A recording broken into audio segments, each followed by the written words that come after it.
Hi, I received lots of comments and people writing to me telling me that they would like to start an animal shelter or they would like to start an animal rescue. And many asked me how to go about it. So today I'm gonna tell you how Let's Adopt began, in the hope that maybe there will be some lessons on things to do and things to avoid. Because believe me, we've made so many mistakes over the years. I think the simple fact that we're still here after all this time, nearly 15 years, is a miracle. We had all odds stacked against us. So the whole thing began, I was living in Turkey at the time. I had just moved in because of work, and then I stayed because of love.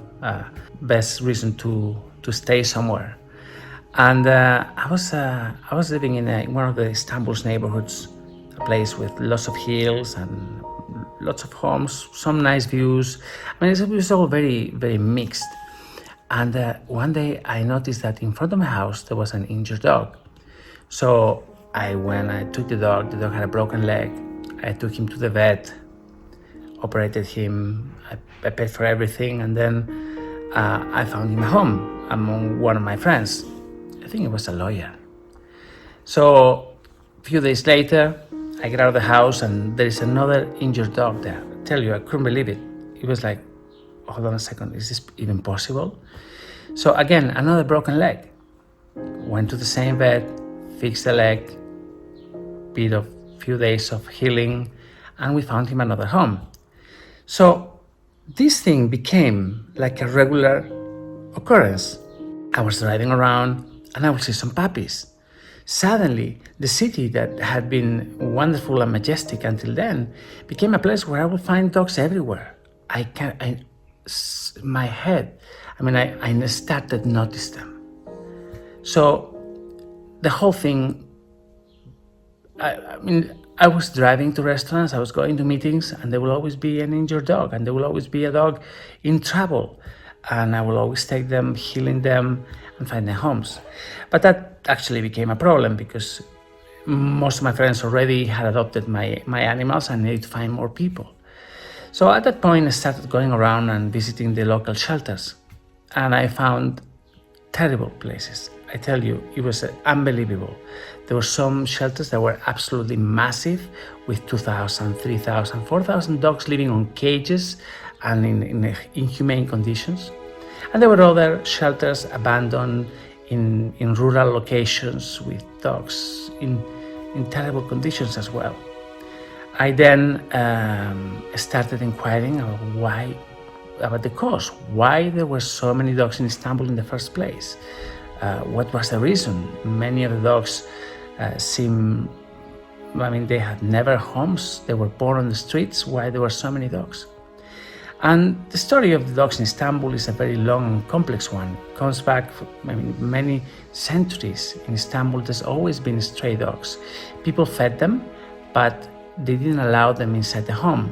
So the dogs reproduce freely outside their homes. And at times they roam in packs.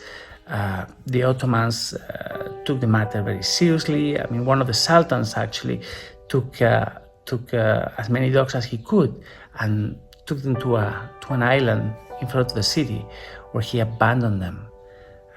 The dogs starved to death. They ate each other, and the last remaining dogs just died off. So the city grew, and the problem remained, and it became, a part of the city. Some people even liked it. So if you ever go to Turkey, if you ever go to Istanbul, you will see lots of stray dogs.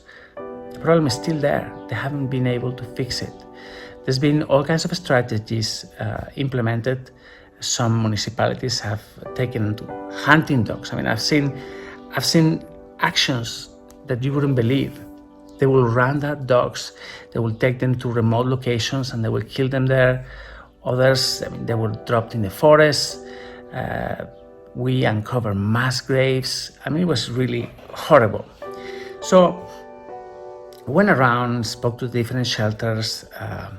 Every municipality had a different strategy. Some places were, storing them and keeping their prisoners for life. Others were trying to rehome them, but there was no coordinated effort. So I found a great shelter owned by a British gentleman called Robert Smith. And Robert Smith had made an effort to understand not only the reasons for so many dogs being there, but also the solutions. He came out with neutral return, as he called it. We met, we became friends. I helped him with his, he had a beautiful shelter in the back of a mountain, the place where it was just beautiful, unbelievable. And at the time, he was lobbying the Turkish government in order to implement neutral return as a solution for the stray dog problem. Robert made a big effort for so many years, and he had to fight against misunderstandings, lack of will, political corruption. It was unbelievable. For years, Robert and I worked in trying to improve Istanbul's stray dog problem. At the same time, we made a big effort in making a beautiful shelter out of his place. So many dogs were saved. It was unbelievable. We didn't have practically any local adoptions, but all the dogs were going to Germany. It was really an incredible operation. It was beautiful. So after a few years, Robert and I started diverging in some points of view. While he had grown weary of the efforts on building a community, I saw a lot of future in social media. I wanted to find families for the dogs that we had there. And Facebook was starting to thrive in Turkey. So many people I knew were on Facebook. And I thought, okay, maybe this is a place to find homes for the animals. So I set up a Facebook group. Immediately the group reached 5,000 people, and it grew, and there was another one, and there was another one. At some point, I think we had 5 Let's Adopt groups. So we built a page, and the page grew. In Turkey, it was a big success. But with the page came as well the sense of community, the sense of belonging to something. I had a great group of friends that we used to go out and rescue together. We had activist actions in the middle of the night, going after municipality vans that were going to kill some dogs. They were going to abandon them. We organized demonstrations. It was unbelievable. Seriously, when I look back at those days, the things that we did, wow. We were really, we call ourselves extreme rescue. In those days, I would have called ourselves extreme activism, because you were in a society that had a problem, that recognized that it had a problem, and so many people wanted to solve it, but nothing really was being done. And in many ways, the government in those days was the enemy, and probably still being the enemy. So, me and a group of friends started organizing ourselves, and we started feeding all the animals that were dropped in the outside forests of Istanbul. At some points, we were dropping 8 tons of food, 8 tons of chicken every weekend. It was massive, and it was big, and we needed help. And the more we asked for help, the more people came to help us, and the page grew.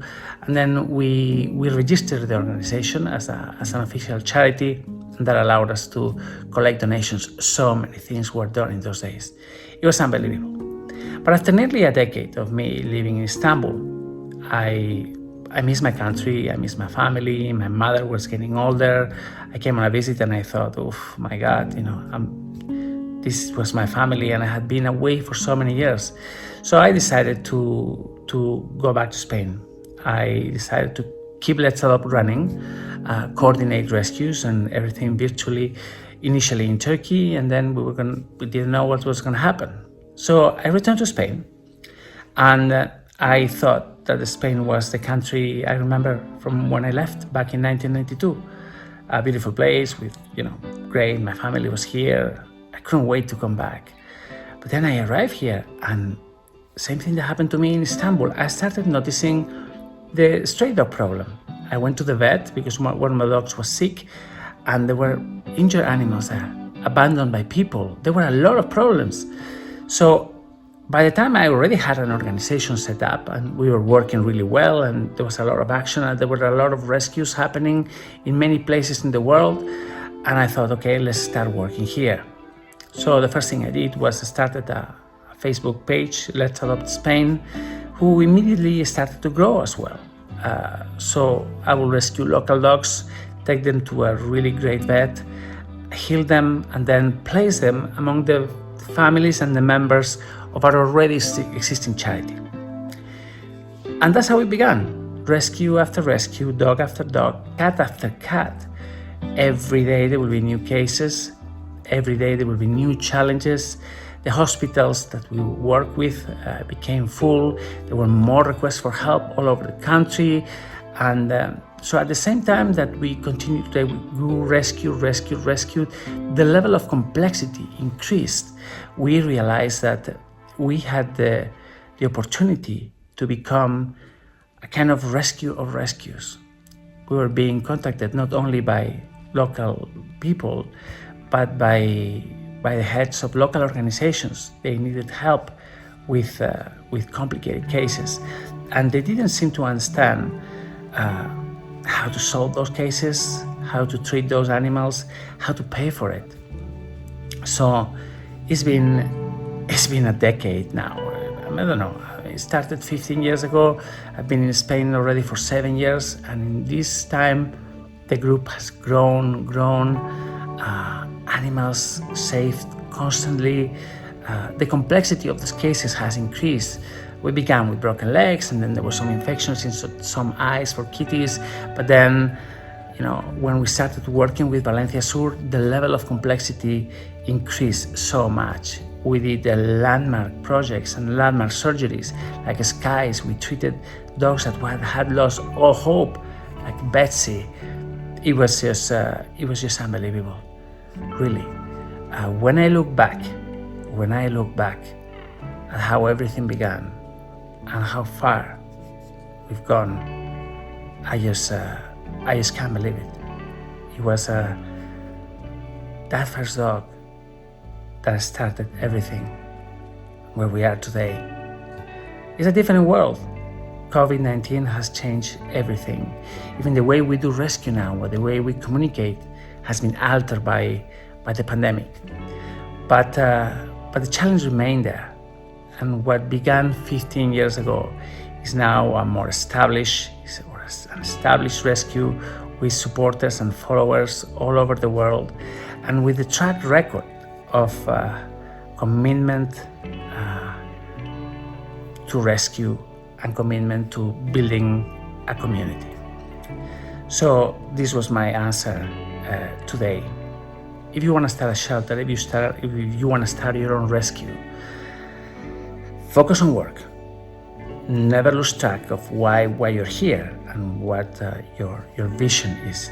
But very importantly, build a community, because you on your own won't be able to do anything. You will be completely overwhelmed in no time. There is a Maasai proverb that says that if you want to go somewhere fast, go alone. But if you want to go somewhere far, go with others. And this is what we've done. Thank you very much for being here. Thanks for your support over the years. And if you're new to this page, if you're new to this organization, just join us, donate, become part of this incredible rescue. Thank you very much, and I'll see you tomorrow. Take care.